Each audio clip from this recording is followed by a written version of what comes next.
Ano ito ni Pastor? Bliss. Uy, please. Asa man taman? Ini siya, isibog pa ni siya diri at isubra man ni. Dinun ni siya ito nagkapayas. Oh. Lagi ng utlanan. Unsa man ni?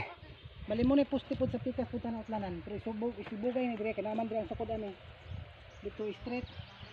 Ang atong lote gikan din ni paingon po dito atong naay kawayan.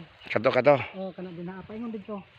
Dalan man puna dia Pero kanang din na atong tatay exist.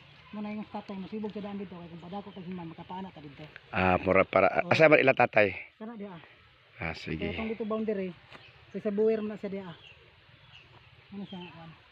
Muna atong ideklara. So mga kaigsuunan katong na member sa Ladder to Heaven.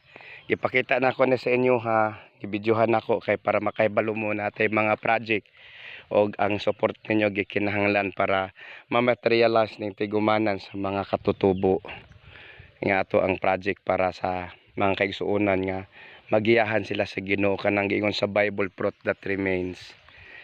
Lord, among ginadeklara ang provision nimo ni ini Ginoo nga himuon tigumanan sa mga katutubo, Lord, and I pray that you will provide everything nga among gikinahanglan aron ang mga members sa tribe, Lord, nga naa diri makaila sila nimo, magiyahan sila Ginoong Dios sa pagpangalagad.